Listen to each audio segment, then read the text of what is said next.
Beautiful cold morning, and the sun is starting to come out.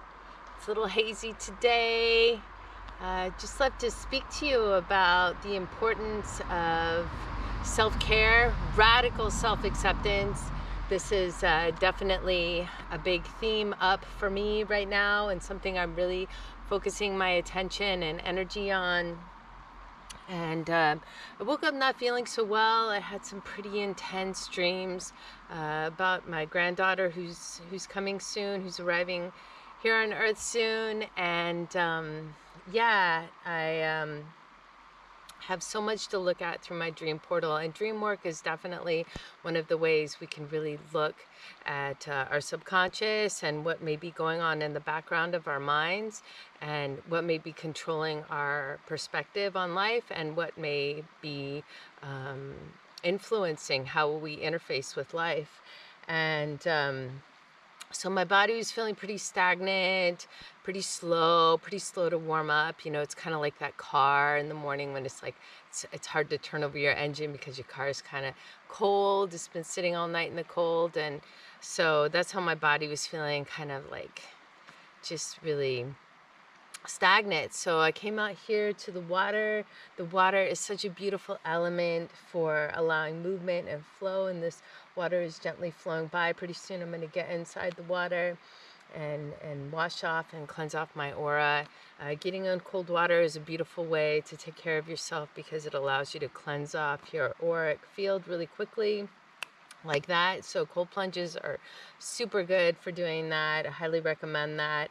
And then laying out in the sun and receiving that sunlight, receiving those solar codes, and really allowing that pranic energy to come in, refill, recharge your battery, like literally recharge your battery. And yeah, so today I kind of had to force myself to get off my phone and focus on my body and to focus on my breath and to get on my yoga mat. So I did. I laid out my yoga mat and I just started getting into my regular routine, which is something I've built over time, over years and years of home practice of yoga.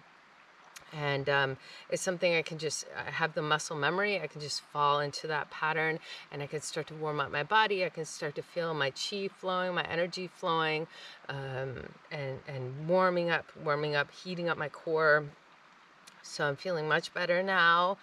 And yeah, so these are just some of the self-care practices that I do on a daily basis. There are many, many more that I can go over, that I go over with clients when they contact me and we set up a coaching call, counseling call. And yeah, so what I really feel hard to share about today is my journey with eating disorders. So I'd love to talk to you about that.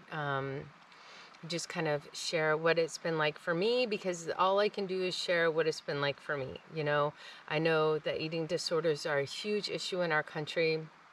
The rates of obesity are huge. I don't know how many Americans are clinically obese, but it's really profound. Most people have disordered eating. They don't have a good relationship with their bodies, and therefore they don't have a good relationship with what they put into their bodies.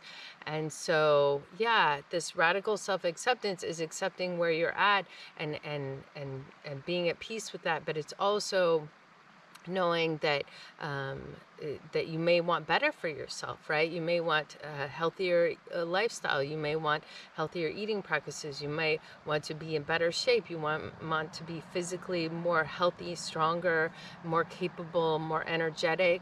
And so disordered eating is a huge issue in our country, in the world, right? And we know that there are many, many starving people in the world that don't have access to good food and clean water, and that is definitely something we should all be praying about and all be focusing our attention and energy on. But for those of us that have an abundance of resources and access to whatever we want, basically, we're so blessed in the U.S. to have that. For the most part, you know, there's still poverty here, of course, and I'm very cognizant of that. But what I want to focus on is just like the imbalance we have with our bodies, right? That's what it comes down to. An eating disorder is like disassociation from our body, not listening to our body's signals. not knowing when we're full, not knowing when we're hungry, eating out of emotion, eating out of stress or stressful eating, which is something I find myself still doing, and or starving ourselves. That's also something I've done in the past, is depriving myself of food because I hate myself, because I mean, I don't consciously think that, but it's like a self-loathing program that's going on in the back of my mind that's saying, you don't deserve to eat, you're not worthy to take in food, you're not worthy to nourish yourself. It's this worthiness program that's back here that continues to influence my behavior and how I view myself and my self-identity, and so it's really about those worthiness practices, like getting back into the body first and foremost, feeling the feelings, being fully embodied, of feeling the sensations of my body, my breath, even if it's uncomfortable, like really sitting with the emotions, sitting with the feelings, and just a little bit at a time every day, a little bit at a time. And that's why meditation is so profound, because it's this practice of sitting with oneself and feeling the feelings that are there and not pushing them away, right? It's that self-acceptance piece, but really accepting whatever is there and allowing it to be, and not judging it or saying that's good or bad, or I don't like that, or I do like that. It's just really sitting with it and allowing it to be present with you, and not pushing it away. It's really just accepting where you're at and accepting what's going on around you, and finding peace and calm and centeredness in your breath, in your breath, in your breath, in your breath. Your breath is your anchor. Your breath is the place where you can find solace, where you can come home. You can come home to your breath. Your breath is always there. You always have it. It's like that loving mother's embrace. You can always come back to the comfort and the nurturance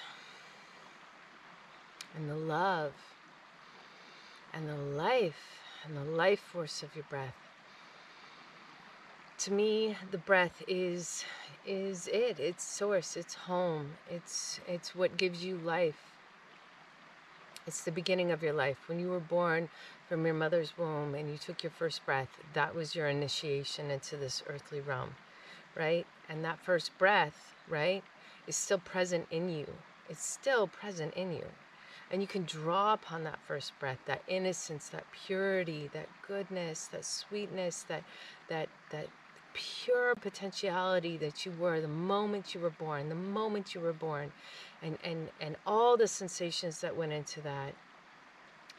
Wow, what that must have been like, if we could all remember what it was like to wake up after, coming forth through our mother's womb, through the portal of life, and coming into this world and taking that first breath and inflating our lungs with the energy of this earth, with this realm, with this dimension, and feeling all the sensations that are flooding in. Our capacity as infants must be enormous to take in all that sensory input. We're fully sensual sense beings at that point. We don't have any language. We don't necessarily have like all this mind chatter going on, all this programming, layers and layers, years and years of programming, and we just love ourselves so deeply. We don't know anything else apart from love, right? We're just pure love. A newborn infant is just pure absolute love. I remember each time my little baby children were born, it was like looking at them in wonder. They're the teachers. That is the teacher right there in front of you. As a mother, you recognize it, you see it. It's just so beautiful. It's so beautiful. If you ever have the opportunity to have a child or witness a child as it comes into this world, and see the love present on that being's face, whew, wow, amazing. If we can get back to that, if we can get back to our infant self, if we can get back to our to our little newborn self by drawing upon the energy of that first breath and remembering what it was like to be in total acceptance, in total surrender, totally vulnerable, totally innocent, totally pure, you know, un tainted by anything other than just knowing that we're love, right? Because we are.